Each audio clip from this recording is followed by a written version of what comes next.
72 గంటల్లోనే ఫోన్లోని అద్భుతమైన జ్యోతిష్య పరిష్కారం చూపిస్తారు. నమ్మండి, నమ్మకపోండి, ఇది నిజం. శ్మశాన కాళి రుద్ర చౌడీదేవి ఆరాధకులు నంబర్ 1 వశీకరణ స్పెషలిస్ట్ గురూజీ. మనిషి పుట్టుక నుండి చనిపోయే వరకు వచ్చే అన్ని క్లిష్టమైన సమస్యలకు పరిష్కారం ఇక్కడ లభిస్తుంది. విద్య, ఉద్యోగం, వ్యవహారం, స్త్రీ ప్రేమ, పెళ్లి, సంతానం, స్త్రీ పురుష వశీకరణం, భూవశం, భార్యాభర్తల కలహాలు, కోర్టు సమస్యలు, విడాకుల సమస్యలు, చేతబడి, అప్పుల బాధ, ఇంకా మీకు ఎలాంటి సమస్యలు ఉన్నా 72 గంటల్లోనే శాశ్వత అందరికీ నమస్కారం. నేను డాక్టర్ ప్రియదర్శిని. సో ఈ రోజు మనము గురు అతిచారం వల్ల ఏ ఏ రాశికి ఎలా ఉంటుంది, ఏ ఏ ఇబ్బందులు కలుగుతుంది, ఏ ఏ ఉపయోగాలు కలుగుతాయి, ఇవన్నీ మనం తెలుసుకుందాం. ఓకే, సో ఇప్పుడు ఏంటంటే యాక్చువల్గా గురువు ప్రతిసారి ఒక సంవత్సరం అంటే 365 రోజులు ఒక రాశిలో ఉంటాడనమాట.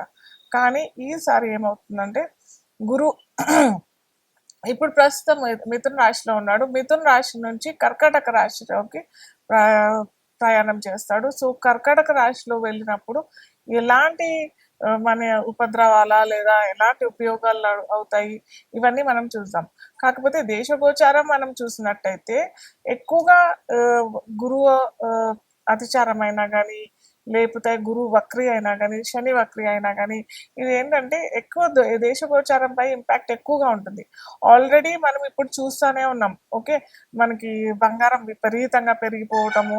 ఓకే, ఇన్ జనరల్గా అయితే ఎప్పుడైతే కర్కాటక రాశికి గురువు సంబంధం వచ్చినప్పుడు చాలా మటుకు నేను నా ఎక్స్పీరియన్స్లో ఒక 50 సంవత్సరాల నుంచి నేను గురువు ఎలా ఉంటుంది, దానివల్ల ఏ ఏ మెటల్స్ పెరుగుతాయి తరుగుతాయి అని చూసినప్పుడు అయితే నా అంచనా ప్రకారం మటుకు బంగారం తగ్గాలి. కానీ ఈసారి గురువు అతిచారంలో ఉన్నాడు కాబట్టి అందరికీ తెలిసిన విషయమే, 1,25,000 వచ్చేసింది, పలుకుతోంది ఇప్పుడు బంగారం. మీరు మనకి గ్లోబలీగా కూడా చూసారు కదా, శని వక్రి వల్ల మనకేమో విపరీతమైన యుద్ధాలు, శని కుజ కలయిక వల్ల విపరీతమైన యుద్ధాలు, యుద్ధ పరిణామాలు అన్ని దేశాలు మనం చూసాం కదా.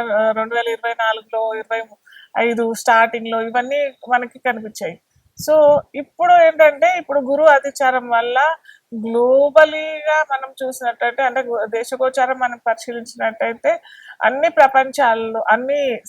అన్ని దేశాల్లో ఏమంటారు, ఒకవైపు ఇలా ఉందన్నమాట, టిల్టింగ్ గా ఉంది, ఒక బ్యాలెన్స్డ్ గా ఎక్కడ లేదు అనమాట. ఎందుకు అనంటే ఇక్కడ చెప్పాం కదా, గురువు అతిచారం వల్ల ఒకటి బెనిఫిట్ అవ్వాలి ఎవరికి అనంటే బాగా ఎడ్యుకేటెడ్ వైపు అనంటే సాంకేతికంగా నిపుణులకి లేదా ఉపాధ్యాయులకి లేదా ఏమంటారు కొత్త టెక్నాలజీ తెలుసుకోవాలి, దానిలో వెళ్ళాలి అని అనుకునే వాళ్ళకి మంచి ఉపయోగకరంగానే ఉంటుంది.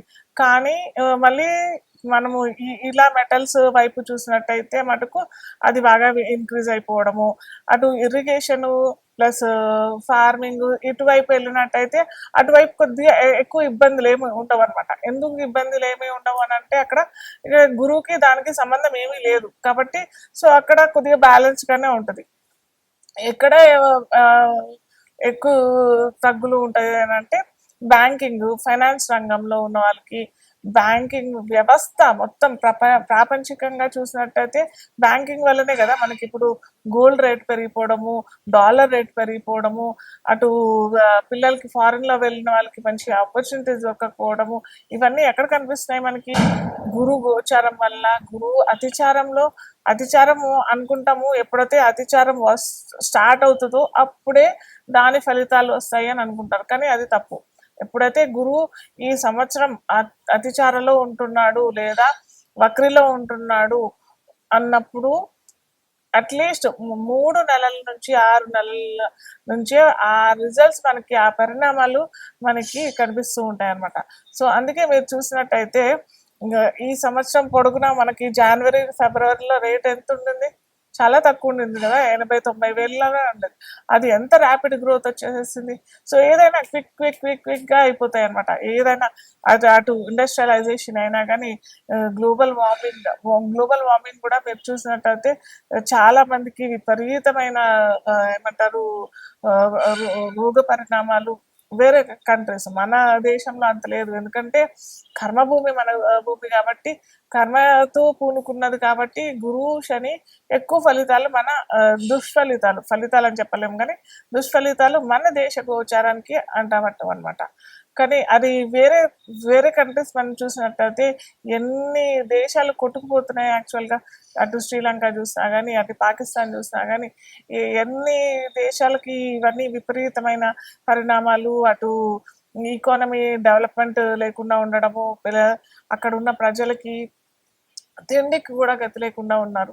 సో ఇదంతా ఏంటంటే గ్లోబల్ వార్మింగ్ అనే చెప్పొచ్చు మనకి. ఇది ఒక పరిణామం. అయితే మనం ఇండివిజువల్ గా చూసుకున్నట్టయితే, ఇండివిజువల్ అంటే ఒక్కొక్క జాతకం పరిశీలించినప్పుడు అయితే ఒక్కొక్క రాశి వాళ్ళకి ఏ విధంగా ఇంపాక్ట్ అవుతుంది అనేసి మనం చూస్తూ ఉంటాం అనమాట. సో ఇక్కడ ఇంకొకటి ముఖ్యమైన గమనిక ఏంటంటే, గురువు అతిచారలో ఏ రాశిలోకి వెళ్తున్నాడు? గురువు అతిచారలో మనకి కర్కాటక రాశిలోకి వెళ్తున్నాడు. కర్కాటక రాశి ఏంటంటే యాక్చువల్గా ధనురాశి, మీన రాశి గురువుకి సొంత ఇల్లు. కర్కాటక రాశి అంటే ఏంటంటే ప్రోటోకాల్ ఆఫీస్ లాగా అనమాట. సో ఇక్కడ ఆఫీస్లో తన వ్యాపకత్వం అంటే ఎక్స్పాన్షన్ లెవెల్ అన్కంట్రోలబుల్ గా ఉంటుంది. సో అలాగే దాని రిజల్ట్స్ కూడా అన్కంట్రోలబుల్ గానే ఉంటాయి. సో అదే విధంగా మనకి ఇప్పుడు మొత్తం ప్రపంచంలోని అన్ని దేశాల వాళ్ళు ఫేస్ చేస్తున్నారు అనమాట. సో ఏదైనా బాగా బ్యాంకింగ్ వ్యవస్థ అయినా కానీ, ఫైనాన్షియల్ వ్యవస్థ అయినా కానీ చక్కగా డిసిప్లిన్డ్గా చేసుకునే దేశాలకి మటుకు ఎటువంటి ఇబ్బంది లేదు. ఇష్టం వచ్చినట్టు ఒక ప్లాన్ లేదు, ఒక పద్ధతి లేదు, ఏమీ లేదు అని అనుకున్న వాళ్ళకి చాలా ఇబ్బందులు, చాలా ఆటుపోట్లు. ఏమంటారు, మనం ఇక్కడ కర్మ సాఫల్యం పొందిన దేశం కాబట్టి మనది. సో ఇక్కడ మనకి దాని అనుసారంగా మనము నడుచుకుంటూ ఉంటాం కాబట్టి, ఎందుకంటే అందరూ నడుస్తున్నారు అని అంటే అది కాదు, అట్లీస్ట్ మ్యాక్సిమం 50% అబోవ్ ఇక్కడ మన జనాభా చూసినట్టయితే అదేమంటారు కర్మ సాఫల్యం ప్రకారమే నడుచుకుంటూ ఉంటాం కాబట్టి మనకి ఏ ఇబ్బంది రాదు. ఒకవేళ వచ్చినా కానీ అది మనము ఏదో విధంగా దాన్ని నెట్టుకునే విధంగా మనము పరిష్కరించుకుంటాం అన్నమాట. సో అందుకని అది మనకి ఎఫెక్ట్ అవ్వదు.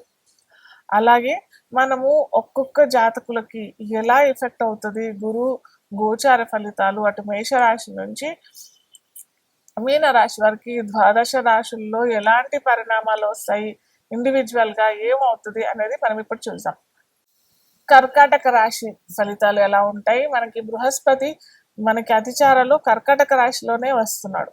సో కర్కాటక రాశిలో వస్తున్నాడు కాబట్టి ఇక్కడ ఏంటంటే తన సొంత రాశి అంటే కర్కాటక చంద్రుడికి అధిపతి, చంద్రుడు కర్కాటక రాశికి అధిపతి కాబట్టి చంద్ర రాశిలోనే గురువు వస్తున్నాడు. అలాగే మనం ఇదేంటంటే గజకేసరి యోగం అనేసి ఎవరి జాతకంలో అయినా చంద్రుడు, గురువు, బృహస్పతి ఇద్దరు కలిసి ఉండి లేదా ఏమంటారు దశ కేంద్రాల్లో ఉన్నట్టయితే మనం గజకేసరి యోగం అని అంటాం.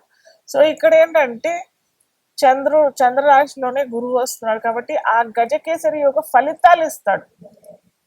ఓకే, కానీ ఇక్కడ ఒకటి బాగా గుర్తుపెట్టుకోవాల్సిన విషయం ఏంటంటే ఉండేది ఒక 3 నెలలు మాత్రమే ఉంటాడు కాబట్టి ఇక్కడ చంద్రరాశి కర్కాటక రాశి ఇమోషనల్ రాశి కూడా అంటాం. ఎందుకంటే వాటర్ సైన్ అంటే నీటికి సంబంధించిన రాశి కాబట్టి బాగా ఇమోషనల్ అయ్యే అవకాశాలు కూడా ఉంటాయి. సో ఇక్కడ ఏంటంటే వీళ్ళకి కూడా అందరిలాగానే అవకాశాలు ఇస్తూనే ఉంటాడు కదా, అవకాశాలు ఇస్తాడు. కానీ వీరు చాలా ఇమోషనల్ గా అయినట్టయితే వచ్చే అవకాశాలు అనవసరంగా పోగొట్టుకుంటారు. సో అలా కాకుండా వచ్చిన అవకాశాలని క్విక్ డెసిషన్స్ తీసుకోవచ్చు. ఇక్కడ క్విక్ డెసిషన్ తీసుకోవద్దు అనేసి కొన్ని రాశులకు చెప్పాను, ఆ రాశి వాళ్ళు తీసుకోవద్దు. కానీ ఇక్కడ క్విక్ డెసిషన్స్ వస్తున్నాయి, నీకు ఇస్తున్నాను, నేను అవకాశాలు ఇస్తున్నాను, ఆపర్చునిటీస్ ఇస్తున్నాను, నువ్వే తీసుకోవట్లేదు అని చెప్పేసి బృహస్పతి అంటాడు.